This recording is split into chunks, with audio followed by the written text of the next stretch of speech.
All right, we're back in session again, and the request of one of the applicants, we're going to flip-flop 2998 and 2999. So we do 2999 first, FHW Limited Partnership, 111, 137, 153 Pond Lane. For the applicant.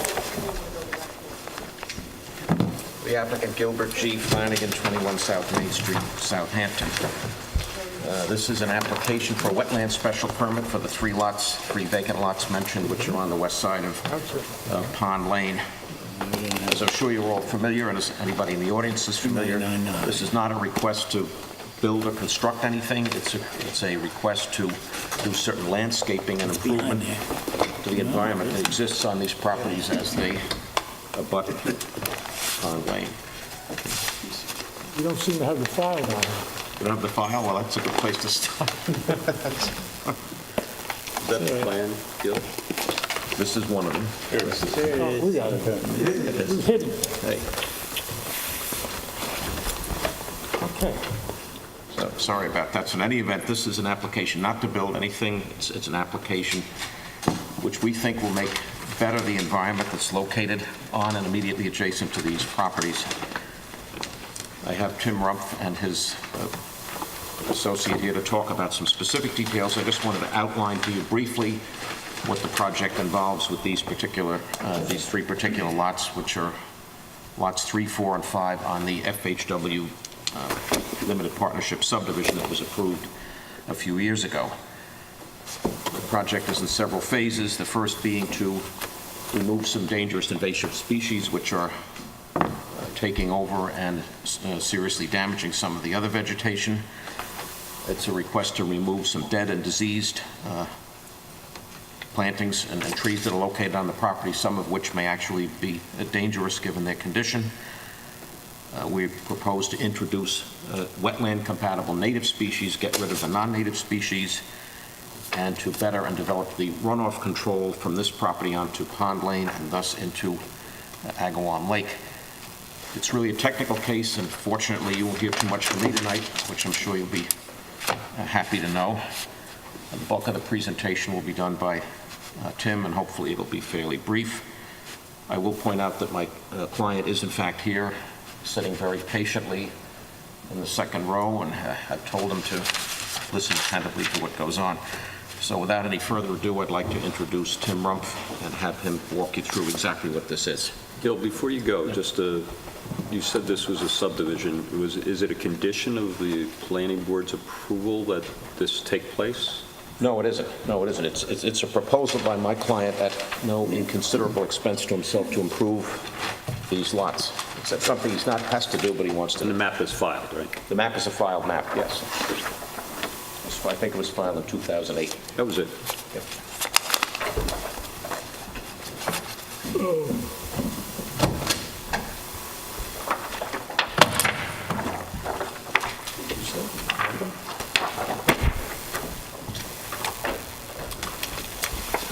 Good evening, Mr. Chairman, members of the board. Tim Rumpf from Aris Design.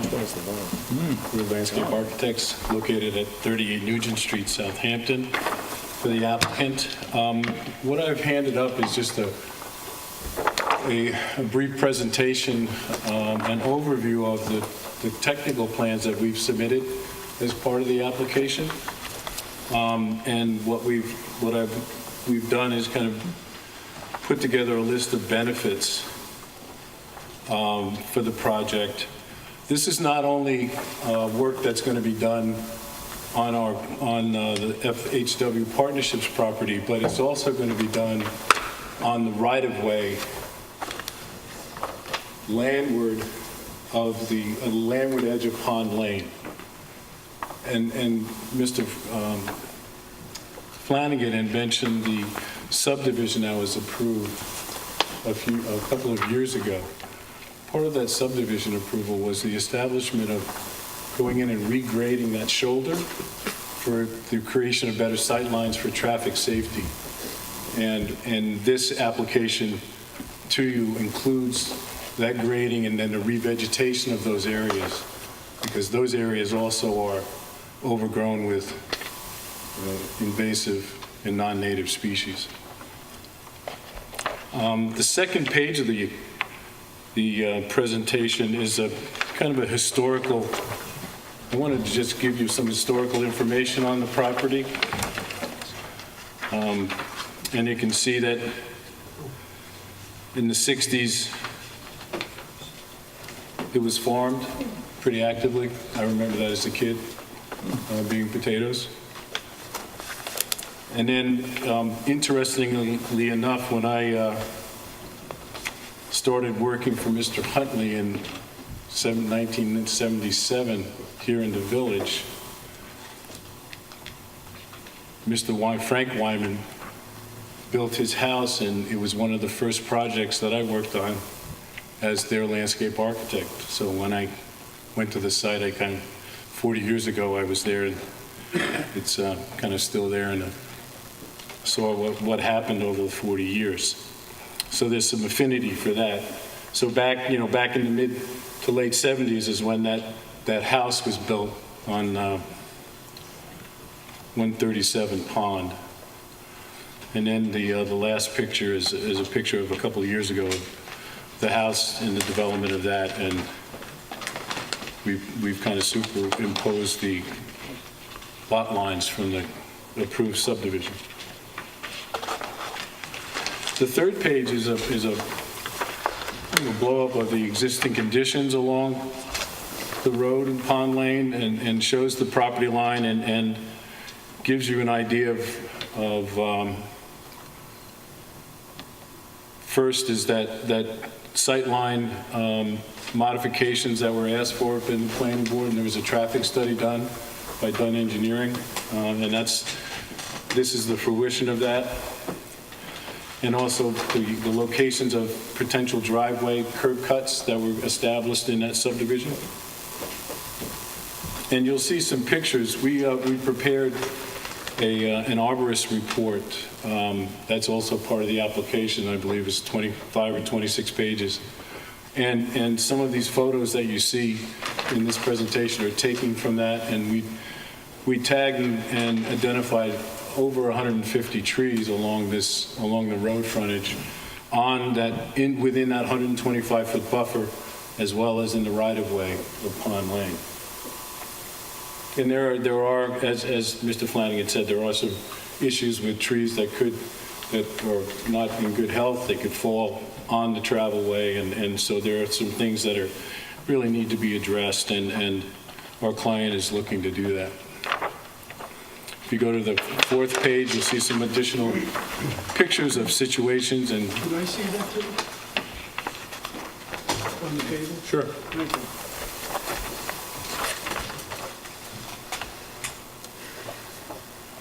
Some additional pictures of the quality or lack of quality of the vegetation that's in that 125-foot buffer area. The next page, and I will change that.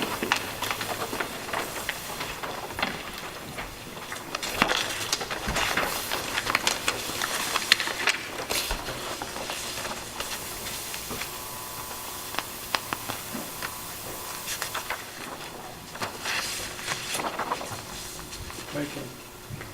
You're welcome. Is an idea of our proposed vegetation, and again, just an overview of the specific plan is in the file, and with a specific plant list, sizes, quantities, and what we're proposing to add in those areas. If you'll notice the area which is here, one of the suggestions that we received was possibly the creation of a rain garden adjacent to Pond Lane that could handle some of the road runoff from Pond Lane, as well as the runoff from our property. Because if you're familiar with that, in that area there are some rotting retaining walls that, as part of the subdivision approval, were asked to be removed and some regrading done. So in this area, there was an opportunity for us to create an area that could handle about 850 cubic feet of water coming off our property, and it would then go into the rain garden, enter the rain garden, and then dissipate into the groundwater, and not get to, not get to Lake Agawam.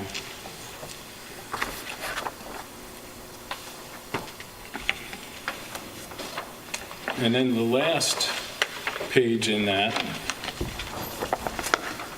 is to further explain that rain garden with a section and an increased, another plan, an enlarged plan of what the planting would look like. And we've gone out, we've done a test hole, we know where groundwater is, where the level of Lake Agawam is, and the rain garden is designed to have about 15 to 16 inches of cover above groundwater, and so that we can facilitate the percolation of any caught water in that rain garden. So that's briefly an overview of what we're asking for your permission in the Natural Resources Special Permit. Actually, a question, like there's 3 different properties, correct? Yes, there are. All owned by your client. Yes, But they might be owned by different people in the future. they could, yes. So who maintains this after it's all done? Well, if our client is willing to do this initial work, whoever buys either lot 3, 4, or 5 would maintain that part of it when they bought the lot. Then, and obviously, the village would take maintenance over the plantings that we are proposing in the right-of-way. So a good portion of this is in the right-of-way then? Yes, it is. So the good portion of this would be the village's responsibility? Well, I don't think it's a big portion of it, but it is significant because there are, the amount of invasive species is significant within the right-of-way of Pond Lane. And part of the subdivision approval was the creation of better sight lines as you turn that corner.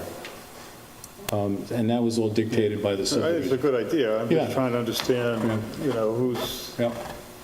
Well, I think our client's making a significant investment in this project and adding significant value for the village in terms of vegetation, diverse habitat, and all of those things that we talk about. And my estimate of the work that's going to be done is close to $250,000. So it's a significant investment that my client is proposing to you at this point. My concern is that you do all that kind of work and then somebody doesn't maintain it and it goes to waste. That's why... Well, I think, part of the value of those lots is that they're, the benefit that we get out of it, and I'll admit that, is we'll get better views of Lake Agawam. And then if somebody wants to maintain that view, they're going to maintain their planting in front of that so that they can see that. So, and that's, again, one of the benefits that we see for these lots. If you look at page 6, if I'm reading it correctly and I understand Dan's comment, everything to the right of this property line, is that in the right-of-way? Number 6? Page 6. If you see where we show a privet hedge in number 6? I'm on the bottom of the page. Right. Okay, so, and yeah, where the property line, you're looking at the section? Yes, Okay, you see where the property line is shown? yes. All right, this is probably the widest part of the right-of-way. It's where Pond Lane, the curve of Pond Lane pushes the road very close to the edge of Lake Agawam. So there's a large portion of the right-of-way which is between the landward edge of Pond Lane and the property line. And that was the area that was advantageous for us to create a viable rain garden in that area. Because of the slope. Yeah. And also the land area.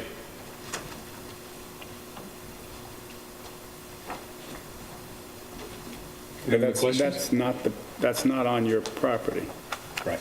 That's, what we're referring to it as a right-of-way? It's village property. It's a right-of-way of Pond Lane. Okay. It's owned by the village. Yes. There's no agreement between the village and the property owner with respect to that property. You're planting on... Right. Okay. As part of our proposal, it was suggested that we might offer a rain garden for the village to take care of some drainage issues.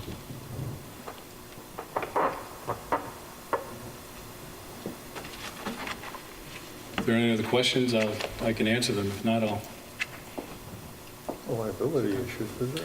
Do we have the ability here to allow development or Yeah, is there any whatever on liability right-of-way? issues here? So the question, Tim, is, I know that you've had discussions, at least with respect to the village property. Have you had any further discussions with the superintendent of public works regarding the street right-of-way? I don't think Chick, as our consultant engineer, has reviewed this yet, but I'm sure at some point what this would result in is the village board having an agreement, a license agreement to allow you to do this. So Right. this is right now a proposal to both the village board and you as to doing improvements that would have hopefully environmental benefits as well as the site distance benefits that the planning board was seeking to Another have. concern I have is if they're going to use private contractors to do this, that are going to work on village land, be they've got to be agreement with the properly village board. insured. If somebody got hurt on that, is the village Absolutely. liable? Yeah, that's... Absolutely. I think if I can just maybe address a little of that. We know we have to go, from, we felt it was better to come here, get your input and get our natural resources special permit, go back to the village trustees and the superintendent of public works, and also the planning board is still somewhat involved because of the resolution talks about reviewing the final location of those driveways. So we have to still work with, we have to go back to the ARB because we were in the historic district. So this is kind of our first stop, if you want to call it that. And we've got other places to go after here. I think it's a good idea. I mean, I like what you've done, so... And I think Mr. Flanagan can kind of address that, too. I just want to say there is some precedent for this, although not exactly analogous. You're familiar with the brick wall that's located adjacent to, right next to the beach club down at the end of Gin Lane. Part of that actually encroaches onto the village right-of-way that leads up to the water. And a number of years ago, I secured permission from the trustees to enter onto the trustees' property to repair that wall and to do some planting in front of it. And there was a license agreement that we worked out, which is exactly what Mr. Bruin's talking about, which involved an indemnity and insurance and all of that. So there's a mechanism to do it, and we would obviously have to do that.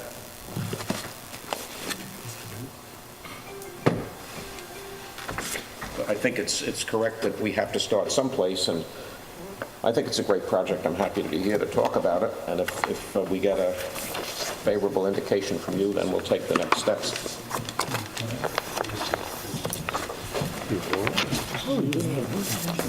Chick, you have anything to say about it? Sure.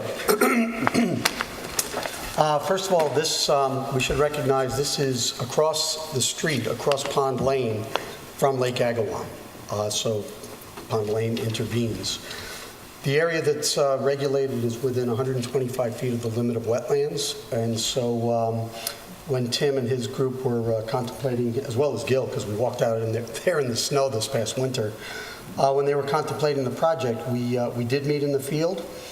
We did recognize that there could be some drainage improvements as part of this buffer restoration.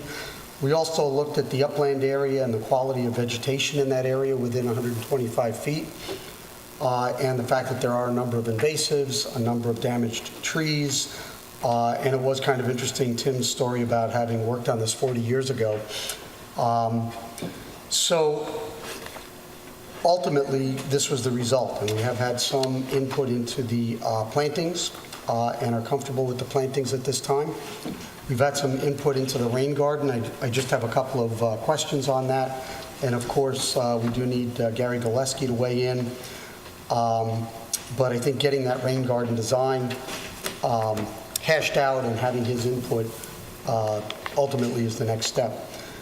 So with that, I'm going to kind of ask Tim, because I don't remember the history on how we handled this, but we do need an accurate wetland line.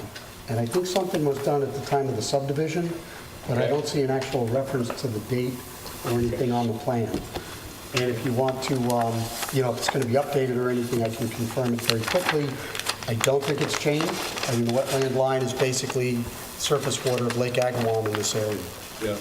But I think we need some notation on that, and my apologies for not mentioning that previously. I had mentioned to Tim that we would want a test hole, and it looks like that has been done, and it looks to me as though, based on the top elevation of the test hole, it's in the area of the rain garden, but I don't see where it is on the plan. I think, I see the cross-section of the test hole, but I didn't see the actual location of where it was. Yeah, it is on the plan. Is it? Yeah. So please help me with that. It's, That's the full set that I have. okay.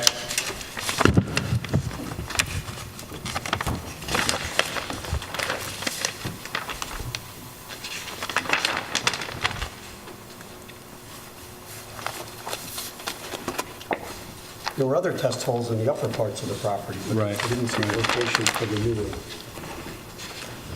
Okay, I know it's on the presentation plan that we have. I think we just received this tonight, right? Yeah.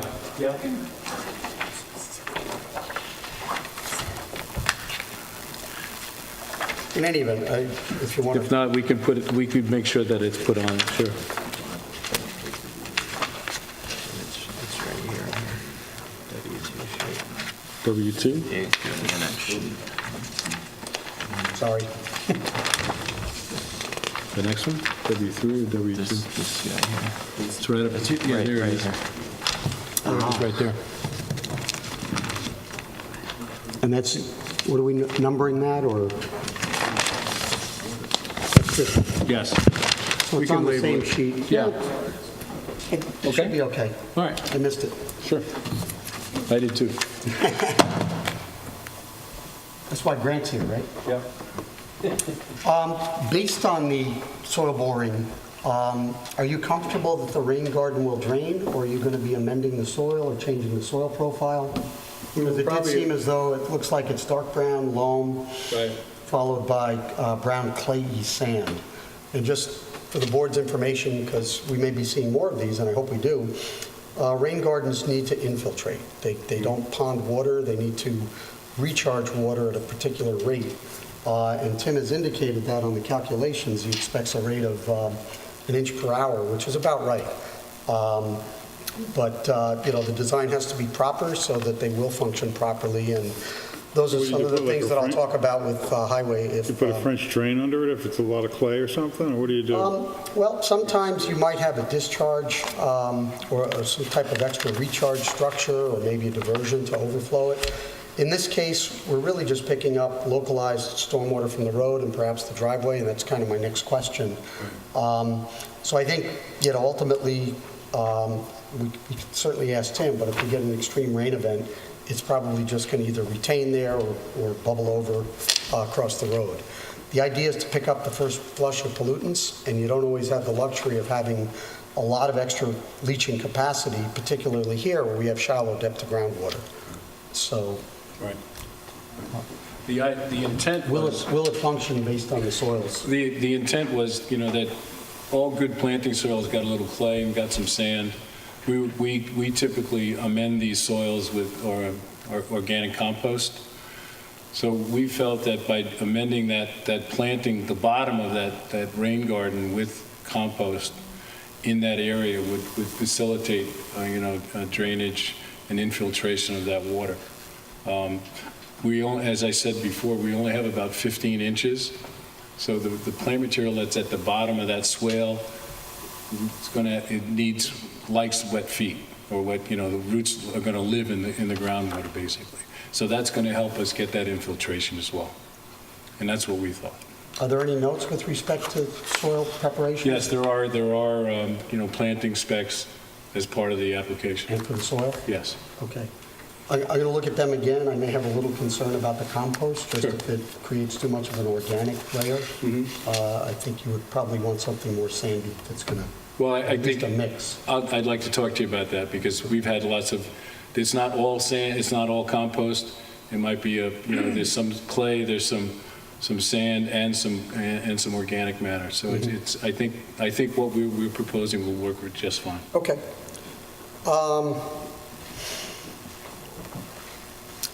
Tim, can you explain how stormwater will enter the rain garden? Because it just wasn't clear on the plans in terms of elevations or inlets or anything like that.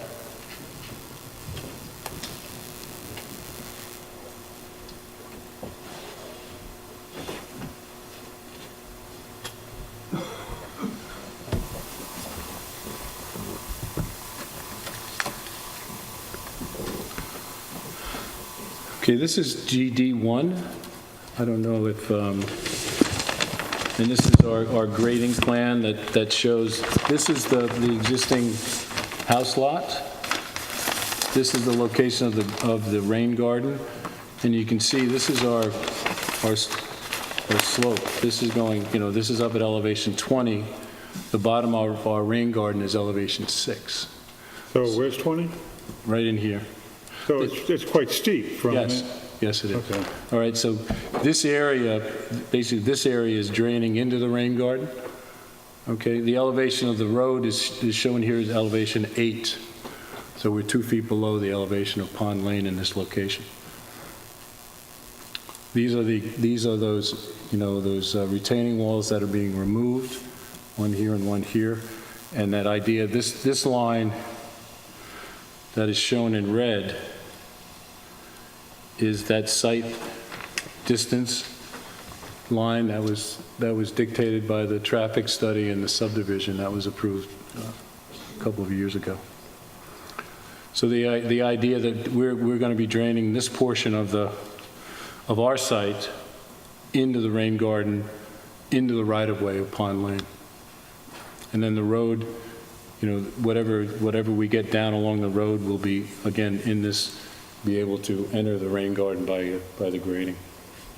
Chick, then I have a question, is that a lot of that slope is where the invasive species is all going to be removed? Yep. So do we know what's happening there as far as species that will mitigate runoff? What's going to be growing there that'll... Well, that's the whole intent of this. But he only shows the planting of what's happening on this side. What's happening on that? No, the planting goes beyond, or they're retaining some of the existing. Okay. Right. They looked at and evaluated the entire 125-foot area. But you have a hedge line. What happens behind the hedge line? This is, on landward of that, let me show you let's start with the rain garden. If we go back to page 6 on the presentation,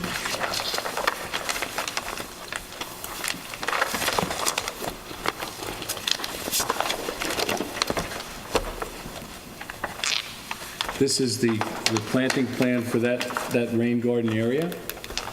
And the actual plants are shown, the actual species, the sizes and quantities are shown on WB1. And we've been working with Chick in terms of making sure that what we're planting in that area, again, is going to be able to survive inundations of water, from rainwater and runoff. And as I said, earlier, the species that we're planting at the bottom of that rain garden will sustain growth with, their roots very close to the groundwater. So basically, we're saying with this rain garden, we'll do a much better job than what's there now. Yes. Okay. But we have to remove the invasive species and everything else there and then replant. And that's the significant investment that our client is looking at this point. So I guess, to answer that question, water will enter it just by overland flow. Overland flow. Okay. Yeah. Okay.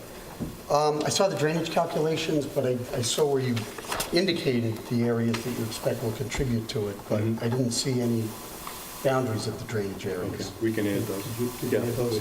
Just so we have the calculations that match. Yep.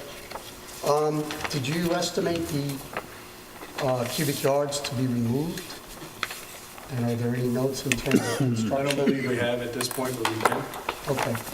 Yeah, I think the cross-section, which I hadn't seen before tonight, at least I don't think, kind of shows that, there's quite a bit of removal. So we should quantify that. Yes, we can. And then just,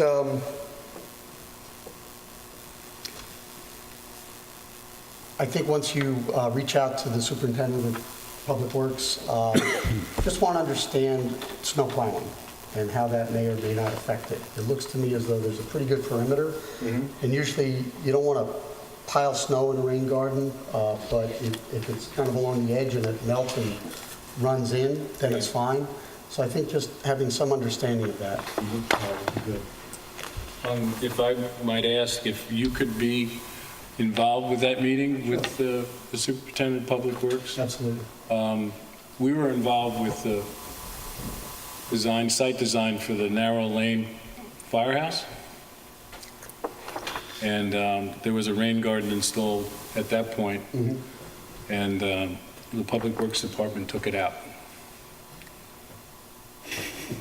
Okay, so I might have an issue with the superintendent on what those things are. So I would, All the more reason to coordinate that. Yes, especially please. if your client is spending that kind yes, of money. please, thank you. So the rain garden doesn't require future maintenance? If they're done correctly, they are very, very low maintenance. We've had very good success with them.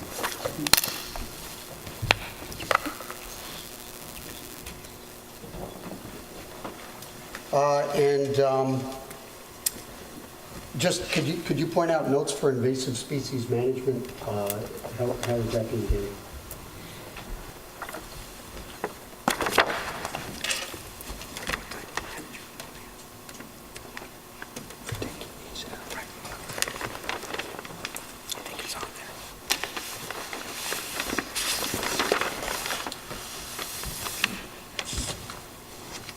This is the, that's the planting specifications and soil specs? Yes. Okay, and you were asking about before?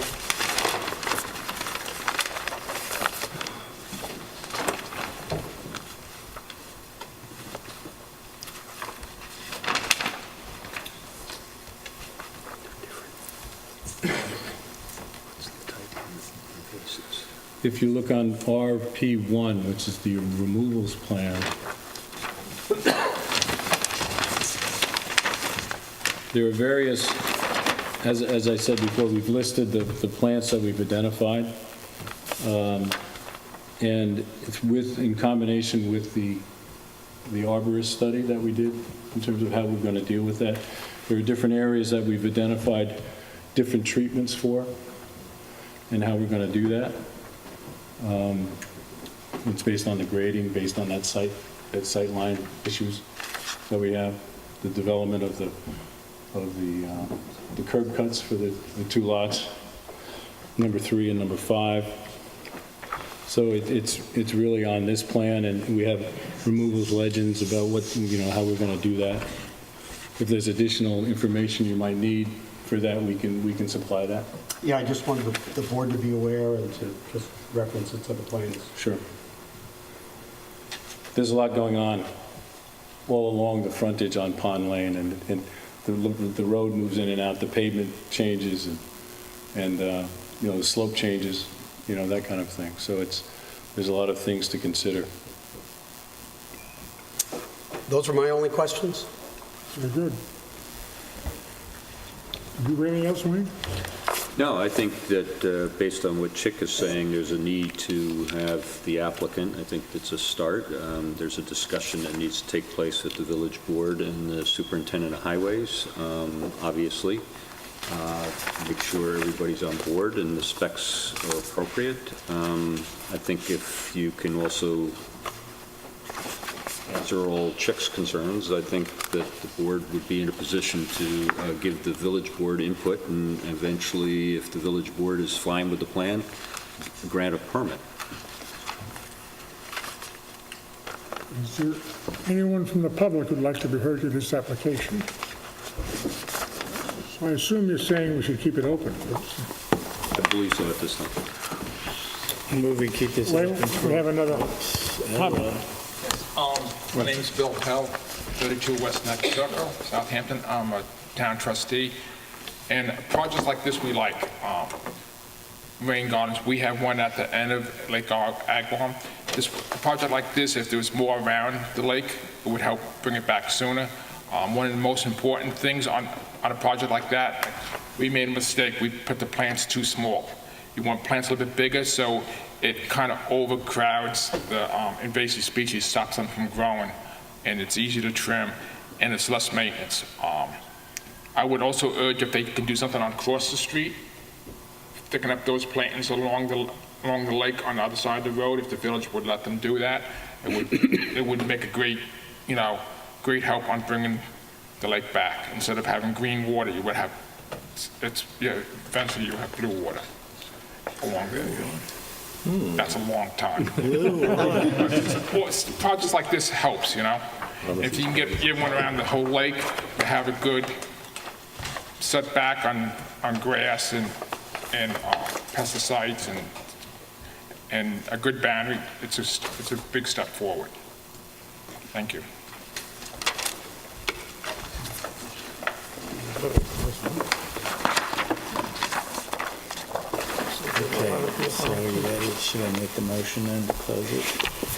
Yeah, I move we close this application for all purposes. Keep it open for all purposes, sorry. I'll second that. Adjourn. all in favor? Aye. Thank you. What are we doing next? 28. Crazy shit.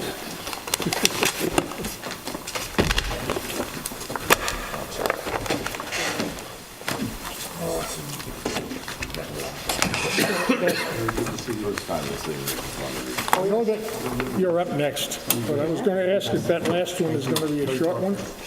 Oh, if it's going to be short, if they want to go, that's fine. That's what I was thinking. Who's got the last case? We support.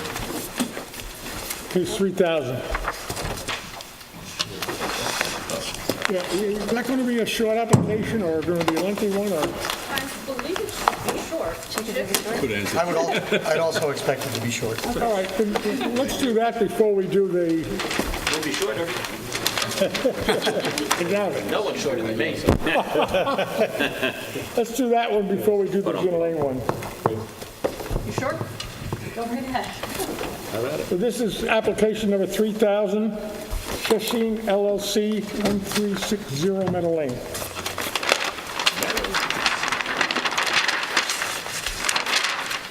Is it this way or the other way? Upside down. There you go. We did it.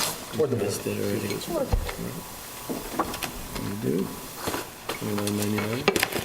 Lisa Poyer with, Lisa Poyer with InterScience on behalf of the applicant. This application is for a proposed sanitary system upgrade on a property that, has an existing house, swimming pool, tennis court. The house is currently under renovation. The sanitary system needs to be upgraded, and sticking with the current board or the village recommendations and new rules, the applicant is proposing an innovative alternative system. Sorry, getting over a cold.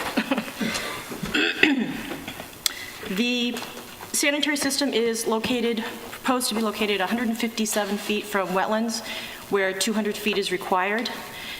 There's really no other feasible location on the property, given the location of the house, which I'll show you here. You have the house right here. You have the coastal erosion line going through here. We're proposing the sanitary system on the side of the house. You have the wetland pocket, which is on the adjacent lot. And right now we're proposing it 157 feet to the nearest point, which would be one of the future expansion pools. To the actual installed leaching galleys would be 176 feet, so it's a little bit farther away. The existing sanitary system is less than 200 feet from the wetlands right now, and it consists of I believe just a cesspool, probably 2 cesspools. It's an old, outdated system. if we were to upgrade the sanitary system with a traditional system that does meet health department standards and not an alternative system, it would be a greater setback. It would be pushing it somewhere over into here.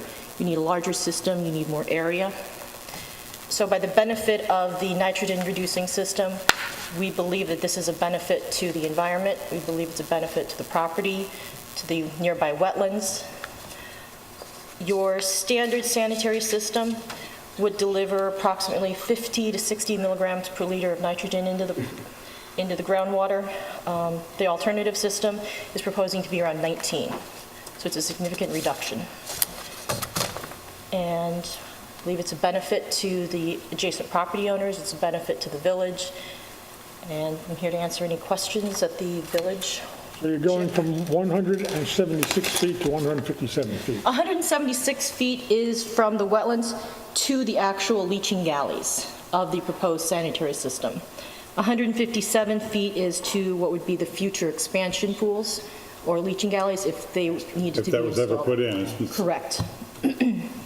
So the variance is actually requesting of 176 feet where 200 is required. Okay.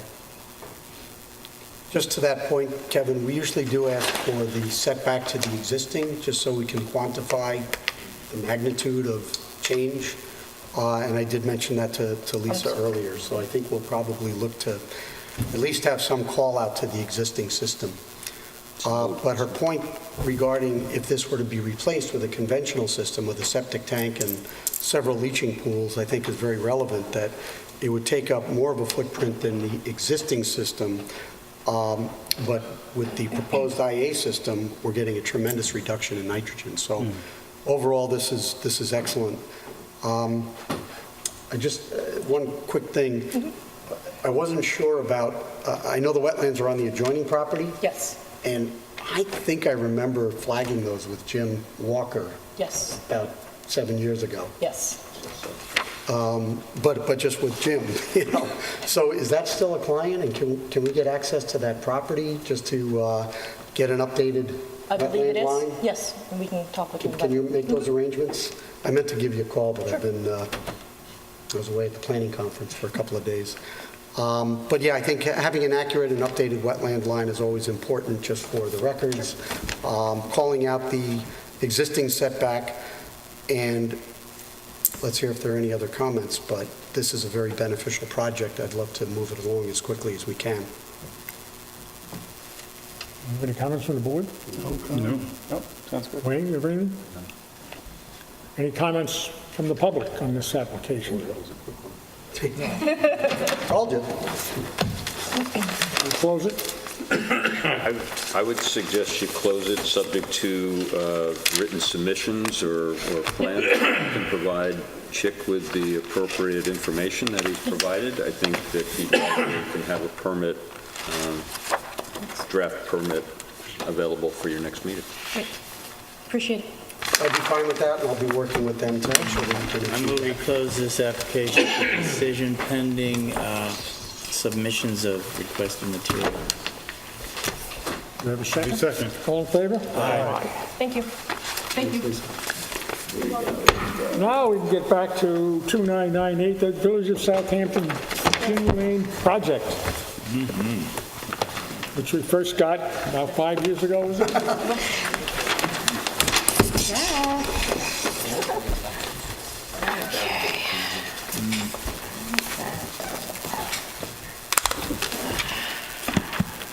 Well, I am glad that the meeting started at 6 o'clock now. Good evening, Melissa Dedovich, Peconic Environmental Associates. I'm actually here on behalf of the Village of Southampton, who owns this property. To give you, since it is so late, I'll try to cut to the chase. Everybody's kind of familiar with this project. It's been kicking around, as you said, for about 5 years. It's about 800 linear feet of shoreline that's been stabilized with C&D materials, mostly concrete. The majority of the area has been overtaken by Phragmites, and more recently with Japanese knotweed, as shown in the plan, with a limited area of lawn that people use for jogging and walking. I was approached, actually, I have two clients here, actually, Mr. Ayers and Mr. Lindsay, about 2.5 years ago. They had heard about these plans kicking around. They'd asked me to take a look at it for them. They were concerned about some of the original things mentioned in the original plan. We met with Mayor Epley. We actually met on site a couple times with Chick Voorhees, one of which I think was below zero the day everything was burning in Sag Harbor. It was real cold. It was really cold. And one of the other things we did is we started creating a team, and one of the things I recommended to the neighbors that were interested, I said, you should really bring in Ed Hollander, who I've done a lot of work with similar projects, and he also has been working for some of the neighbors that were involved. So Ed is here, thank you. As well as Summerhill Landscapes, who's been helping us with the estimates and some of the work we've been doing. So what the objective of our plan was to come up with something that really met with the requirements of the Comprehensive Management Plan for Lake Agawam, which of course are the establishment of a substantial native wetlands buffer to intercept and filter stormwater and reduce the fertilizer and nutrient input, placement of shade trees near the shore to provide soil stability, biological update, and shading of the surface area to maintain lower water temperature, allowing higher dissolved oxygen levels, which actually is very important for fish. I found it interesting on the case 2 before, the aerial photographs that Mr. Rump showed. You had a green lawn and a green lake, and that's not how it should be. And then the Comprehensive Management Plan also really recommends the removal of invasive species, which as this has been an evolving plan, our last go-around, Mr. Voorhees asked us to include that into this project, which we did. The other thing, let me see, so let me just, so we originally prepared a plan, and this plan is actually different. This plan was submitted a couple days ago, and it was revised in accordance with the comments made by both the board and Mr. Voorhees during the work session. One of the things we were asked to do was to provide a management methodology for the removal of the phragmites and knotweed. We were also asked to remove, and this is actually from the trustees also, remove some of the trees that were proposed along the southern part to try to open up the view shed a little bit. We actually removed 6 of the shad bushes, shad trees that were originally proposed down here. We also noted on the plan now that irrigation is going to be provided by this property over here, 22 Gin Lane, which, as the board probably knows, 3 of the property owners here purchased this property and donated I believe the scenic easement or the development rights to the village of Southampton. That being said, it still has water service. So what the neighbors are also, as part of this overall project, are offering to do is provide irrigation at their cost, so we would shoot the water under Gin Lane and provide irrigation through the grow-out season along within the wetlands buffer that we'd be planting. And that's temporary? No, that's as long as it needs to take. But it's temporary to get established. Yeah, Right, exactly. so it would be a drip system. And I know we're skipping around because it's been so long, but just to reiterate the fact that whatever additional plantings are being done, we came in with a very substantial buffer, and we were directed by Mr. Epley, by the former Mayor Epley, like, if you can come up with a bigger plan, better plan, and you can pay for it and come up with the money, we'd be more than willing to entertain that. And in this instance, the additional plantings that we're doing and the irrigation would all be paid for. The difference between the original village proposal and this would be paid for by neighbors. We identify the 2 stands of Japanese knotweed right here. They're about 100, this part is about 170 feet long by 15 foot wide. This one is 100 feet long by 15 foot wide. And as I might have mentioned before, we actually now have added a proposed maintenance schedule and Phragmites and knotweed removal methodology onto the actual plan, which actually I'll have Mr. Hollander now, I think, get into more detail about the plan. Melissa, before you go, I just want to make sure for the record, since there's been a number of iterations, Yes. what plans should we all be looking at? Actually, I had that on my checklist too. Last revised 4/24/18.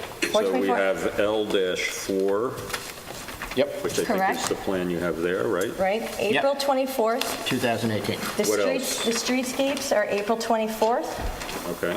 And then what hasn't changed is we also provide a plant booklet so people could actually understand and see what the plants look like. And that is dated actually February 27th, all of which were prepared by Ed Hollander's office. Okay. Just want to make sure the board is looking at the same document. I had it on my list, thank you. I will try and quickly and succinctly explain what it is we're proposing to do, which is basically establish a native plant buffer in the area where we have largely invasive species bordering Lake Agawam. As part of that, we're going to remove any native species we encounter during the planting process. Install a variety of native trees, shrubs, herbaceous materials that are typically required by the Village of Southampton, and then develop a maintenance program where, for the following 3 years after installation, we will come in and hand cut the Phragmites, generally late summer, which has been proven to reduce the vigor of that plant in a non-chemical way to help diminish the amount of Phragmites that are there, and to come in and, if any of the Japanese knotweed is still remaining after the initial planting, we'll come in and we will hand wick that with a glycophosphate, which translocates down into the root system and causes that to die off. So we've got 3, I think, things that are a benefit to the village. One, we're going to establish a native plant buffer where one does not exist now, which will be clearly a benefit to Lake Agawam, as we've heard from the previous applicant and the trustees. 2, we're going to do invasive species removal both at planting and then over a 3-year period after that. And 3rd, the neighbors are going to pay for most of it, so it doesn't become a financial hardship for the village. In a perfect world, we'd have endless funds and endless time, but I think we've got a plan here which addresses immediately the concern of getting some buffer plantings in here, getting invasive species under control, and dealing with the financial cost of doing it.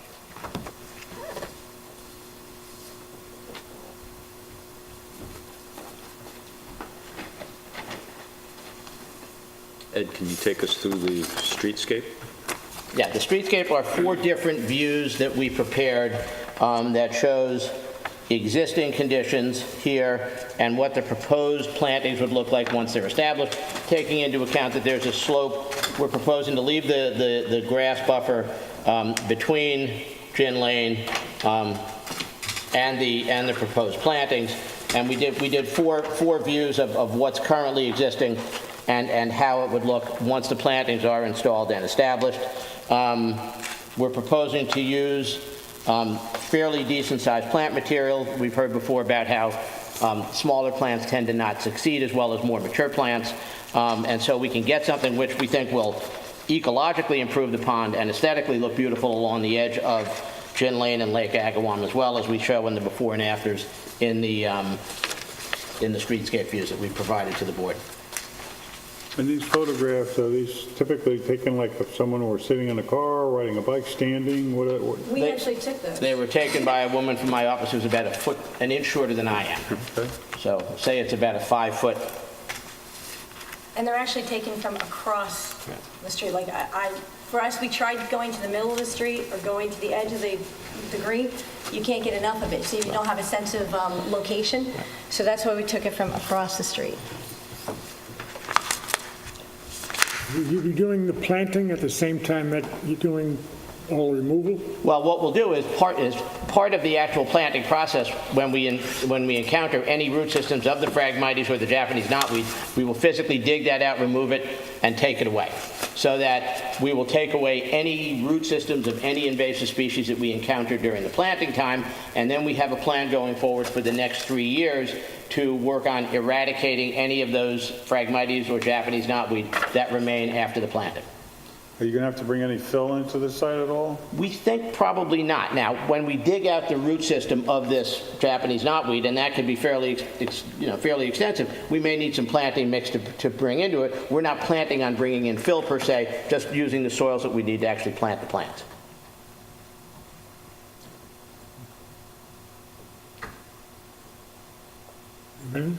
Chick? We did discuss this at the work session. It was an open meeting, and the applicant was here at that time. And so they heard some of the comments that were made at the work session, and I believe that's resulted in some of the modifications that have been made to the plan in an effort to address some of those comments. So I'll just point some of them out. One was that to a little bit more accurately review the existing locations of the invasive plants, the strip of Phragmites and the areas of knotweed. I see that that's done, it's expanded. I think probably the knotweed is a little more extensive, but, there's really no way to know until it comes up. They did remove some of the shrubs, as was said, and the concept that Ed just elaborated on of removing the root mass as they're planting is also something that hadn't been expressed before. I will say that I still have concerns about invasives coming up. These guys are tough to get rid of. But, again, this is going to be maintained over a 3-year period. And I don't know if that's a reason to request any further modifications at this time based on, what we're seeing and the efforts that have been made in terms of improving the plan. Ultimately, they're committing to the success of this planting plan, and that's reflected in the notes on the plan. It'll be maintained through 2020, and I think we even talked at the work session about what happens at that time, if there are problems. I don't think their clients are looking to have all this money spent to have, the plants trampled and have this be unsuccessful. So we may need to revisit it at that time. But optimistically, this will work with the maintenance over that 3-year period. And if there is very careful hand management of the plantings, which I think is what I'm hearing from the presenters.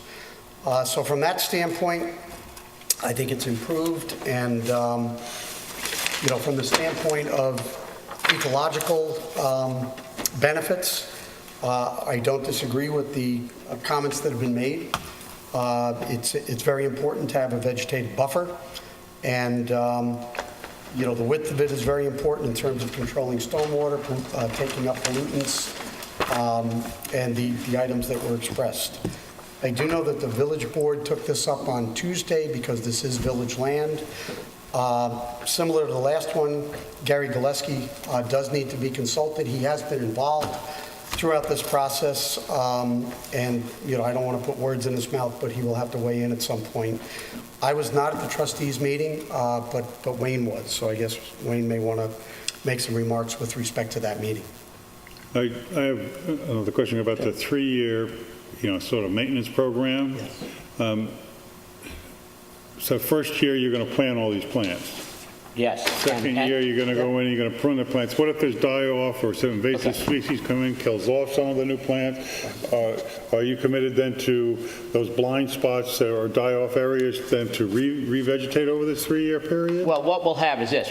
Through the contractor provides a guarantee for the plant materials that anything that dies off, he'll replace it free of charge. Okay. So that's part of it. We worked with Chick on this some, and Chick suggested on some of the maintenance things, and I agree with him 100%. These are pervasive, invasive plants, and they're not easy to get rid of, which is why when Chick suggested the 3-year program of Phragmites cutting and wicking of the Japanese bamboo, we agreed. I think it's a good idea. I think, we're trying to do the best we can come up with. In somewhat uncharted territory. I think what our clients have agreed to do is to provide a great benefit to the village at very low cost. There is no downside. We may find in 3 years that there's a little bit of Phragmites, a little bit of knotweed that continues to need to be addressed. I think that's something that can easily be accommodated, but I think we've got an enormous benefit here in terms of planting and invasive species control happening simultaneously. We've actually added a note about the viability on the plan, that anything that should die during this procedure would be replaced in kind. And also at one of the first trustees meetings, the neighbors did offer to the board that if it had to go to another 3 years, as you said, they have a very big financial stake in this also, that they would be willing to consider another 3 years to assist in paying for that. And last meeting we had, we talked about where you sort of have done this reclamation on this same process in other places? Actually. In the village. In the village. We've done it, and I don't. Off of Meadowmere. Off of Meadowmere. Yeah. We've done it on, that's Cooper's Neck Pond. We've done it on this pond, actually, the Jiffer Pond, and actually these are And letters then of support. over like 3 years ago, and how's the Correct. success rate been? Well, it's great. Yeah, it's pretty well cleared out. And I know Mr. Rumpf actually has some success with the continuous cutting. You have to hit it. I mean, I just think of a lot of places in the village where this could be. Well, that's the whole thing. I mean, I think will we learn from this? Absolutely. But I think it's an example of what could be done in other areas where we've got these kind of invasive species where buffers could be planted and invasive species removed simultaneously to get a much more immediate positive impact on the adjacent water bodies. In fact, I went through all the wetland special permits that I've been involved in that when we've been doing research for other projects, and all of them have involved cutting or removal at the same time as planting. Yeah. And actually, what I'd like to do is hand up to the board. We have a number of letters of support. I think we already have those. No, I think some of them are new, though. There's some new people ones? email you. Okay. I'm just going to make sure you have a complete copy. One is, actually, I'm just going to here. One is from my wife. She's in support. I'm just going to grab this one. And then this At my house, it does. Sag Harbor? That's the submission, yes, sorry. And we have letters from the Lake Agawam Conservation Association, which actually is funny, the other day the trustees asked me that, and I got this letter the following day. Patricia Ndozi in support. Charles Aaron, who is here. Scott Lindsay is here. Martha McClanahan, Martin Gruss, Thomas Zacharias, and Robert Jiffer. Well, I guess you've covered everything that I was going to mention, all those names. Did you have the one from the association? I do, it should be in your package. They're all in favor of it. Yes. How often do we hear that? We usually hear the opposite. I know, it's backwards land. Anybody else like to talk from the public? Mr. Pell. Yes, I did not write a letter. We support this. It's a great buffer. It's a no-win situation. I've been involved with other projects with Ed. He stands behind what he says. Win-win, not a no-win. Win-win, excuse me. That was the other one. So you have our support, and the trustees will be glad to help if there's any problems with it. Thank you. Can we close this, or you want to keep it open, or what? Well, I think Chick suggested I at least bring this board up to speed with respect to the village trustees. I did forward you and Melissa and Chick a comment earlier. Melissa was at the village board. All these documents that you see here today were delivered to the village board on Tuesday afternoon for their 5 o'clock meeting. And they did, Melissa did a presentation, presented it to them, and I believe Melissa got comments back, specifically, number one, the village board unanimously supports the concept of the project in its entirety. There was one comment, however, they're concerned about and wanted Melissa and her Ed and the applicants to, or the project sponsors to look at, and that had to do with why the view shed plans were prepared.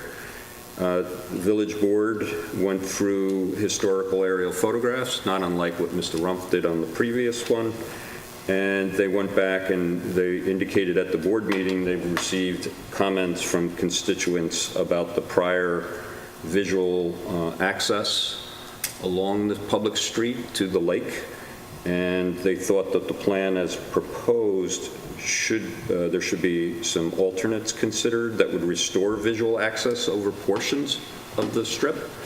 I believe this board raised the same comments, and so that is where the village board, but they asked that the Mr. Voorhees as well as your board otherwise consider all the other environmental propriety of all the other aspects They weren't going to opine on that or otherwise, but they did say that they wanted to make sure there are portions that where passerbyers, whether they be in a vehicle or a bicycle or pedestrians, would have continue to have a view shed of the lake year-round.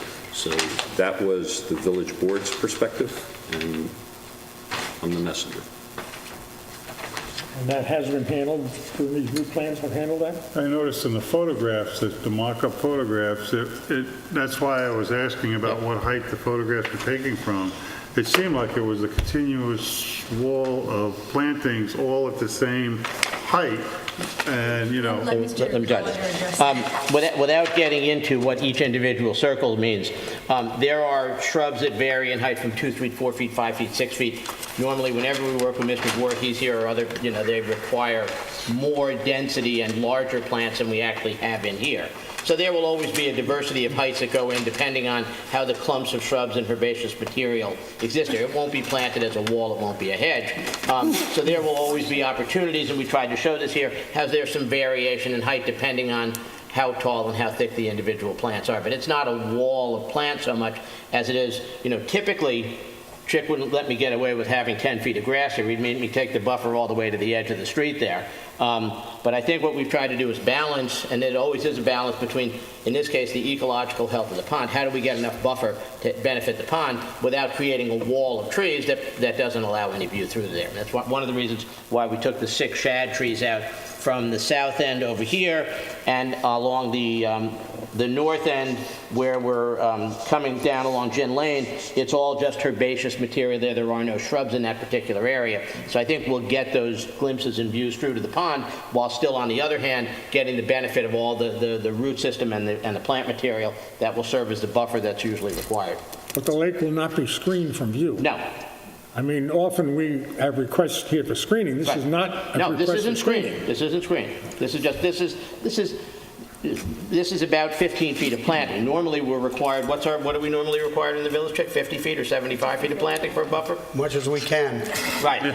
So we're skating away with only 15 feet wide of buffer when normally we'd be requested to have 50 or 75. So if I'm going down to Main Beach so I can view the ocean, as I make that curve, I'll still be able to see the lake. If you and I walk down there together, we'll be able to see the lake.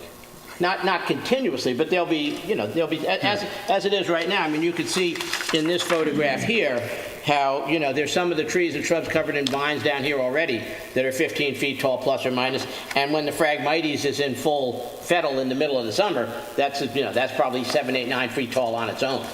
So I don't think in any way will this diminish the views of the pond from what's there right now.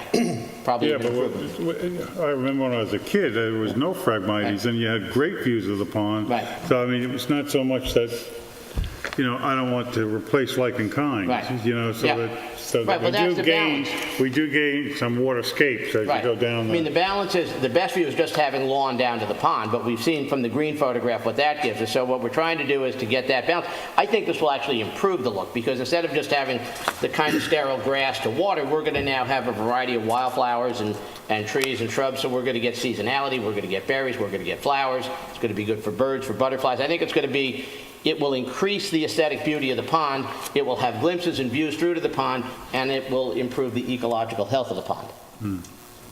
So one thing just to consider, the village board did have those renderings when they considered this on Tuesday night, and they did have the comments that Wayne expressed in the email this afternoon that all the board members and the applicant received.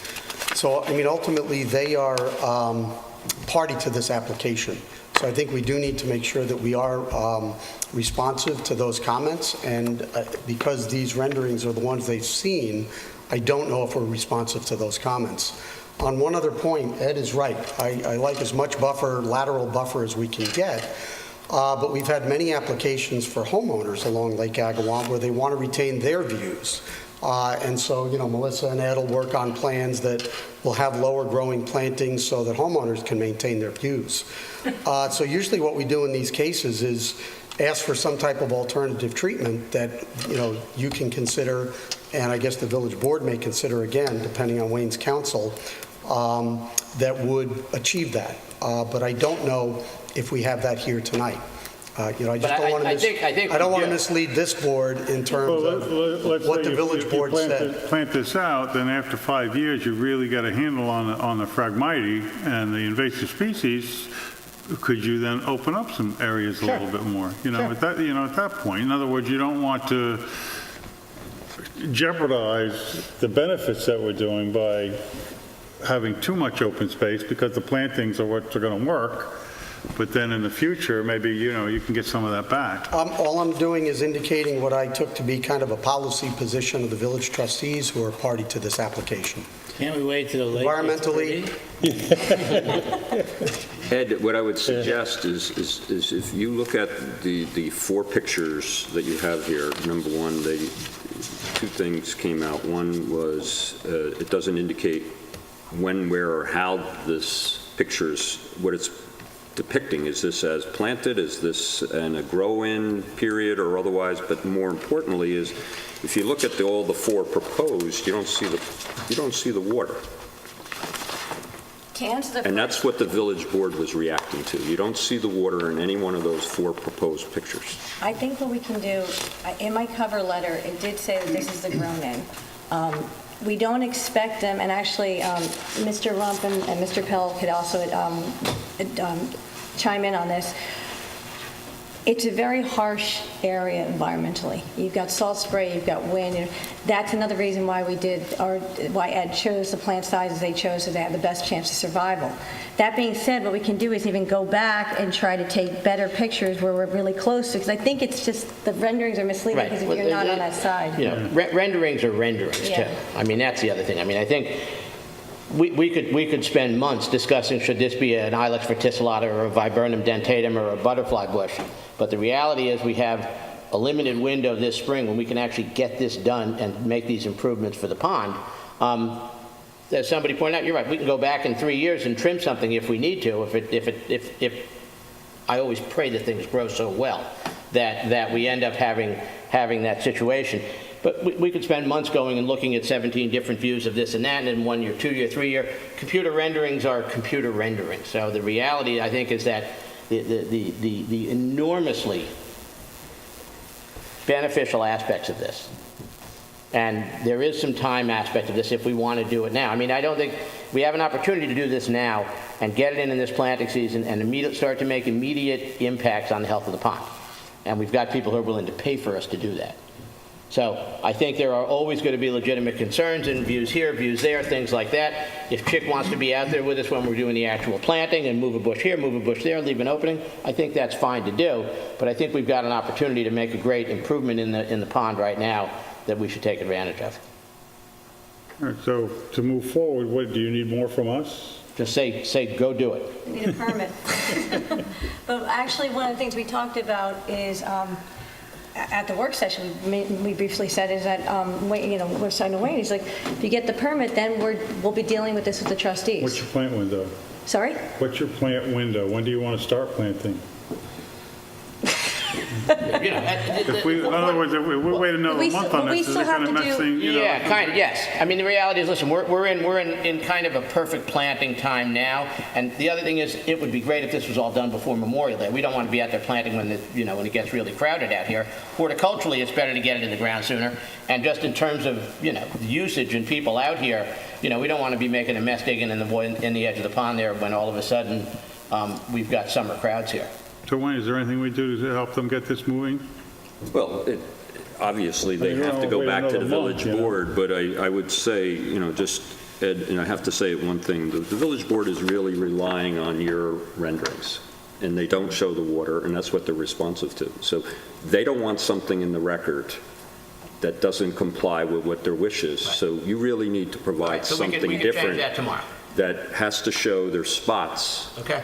Okay, they didn't say 1 spot, 10 Okay. spots, or whatever, but they need spots to know that the end result is going to be people are going to see where this view is, they're going to see the water. Okay. That's actually a good example. That was their message. That's true, I was Okay. trying to explain to the board. The plants are being installed this height, but when you're looking across the street, it looks higher. It's just the way it... Right, I mean, I can just nonetheless, change, if I take the view from this side of like, I can just check, the view from there means you'll look over it into the water. That's all. We were just standing on the backside of the road there, but that's easy to do. We can have that done. But the problem is that you presented this, and this is what they relied on, and that in all 4 pictures do not show the water. So that, and I can't, all I can say is that's what they were relying on. Can the permit be conditioned on adequate? We didn't realize It that. can, but I would, I mean, in addition to what you're saying. it can, yes. You can, and I would suggest that be based on whatever your So we environment can approve consultant this can based, provide. with the exception that the, you We'll work with get the village. trustees on board. We'll work with the village trustees. Again, the village owns this. You The okay village with that? trustees have to approve us starting to I'm work concerned about the on screening maintenance too. It's agreements going to be with too the... dense. We're not going to see anything. The same thing the village board is concerned with. I don't know how we guarantee that. If we look at the planted plan itself, rather than the renderings, because the planting plan clearly shows areas where there is largely herbaceous material. We don't have continual lines of shrubs and trees in here. If we check you and I, you can understand this better than, because you'll see other, but I mean, there's certain areas here where all we have is panicum and eupatorium. You know, in this area, there's only panicum and eupatorium here. In other areas, we have some more shrub material, and here we've only got some asclepias growing in here. So there are areas it's going to have, you know, Can you show that in a rendering? I can make that, I can change the rendering so that they will show that. If the board says we'll approve it based on the receipt of the revised renderings and show view to the water, I think that's then that's what what we'll everybody do. is saying. Sure, absolutely. And it'll be consistent with the plantings that are Yes. on the plan. Yeah. And if Sure. it needs to be adjusted, you'll Sure. adjust to We'll make come sure out, that they're... this time it'll be warmer than the last time we were there. That's true. I think Sure, I think it's a just fair as long comment as if we can it's do that. consistent with what's shown on Yeah. here, and you have, you know, what Yeah. was expressed by the trustees. Understood. Maybe we can even put a person standing there so you can actually get some scale figures in there. One other quick thing, Ed, that I know this has come up before, and Gary's mentioned it on many occasions, that there is concrete debris. Yep. And you're going to encounter that We're as going to your... take it out as we dig it. Right, right. We're So not I going don't to know- excavate it, but if you Don't know put if we a need a shovel in note and for plank, that, but I want to make sure that anything that's Actually, there is a encountered... note. I think there is a note that Is does it talk on about there? debris removal. It's actually in the water. Yeah. It's actually... Yeah. It's actually in There's the some water, concrete. too. Yeah, We'll just yeah, have to we dig heard it out about as we it, do yeah. We have about that. Originally, they were going to try to do a more aggressive. Yep. Right, And then, you know, it's taking this concrete out. right. That would And be that it. changed, yeah. In a perfect world, you excavate the entire shoreline. Right. Is there anyone from the public who'd like to refer to this application? All right, Wayne, where do we stand? What, Well, if the board's The limb are we inclined going out to, you know, it's a little unusual, but it is the village application, and as you know, the village board supports the neighbors in their efforts to assist the village in doing this. So if you're inclined, you could adopt a resolution subject to it being formalized in writing by myself and Chick, because it is a wetland permit. Chip will review, and I don't know if there's any other conditions, but the specific condition is the revision of the renderings and/or the landscape plan to reflect the desire of the village board to provide the visual spots to the water with whatever plantings or conditions that are necessary. So it's a little open-ended for you right now, but I think you understand it, and I think that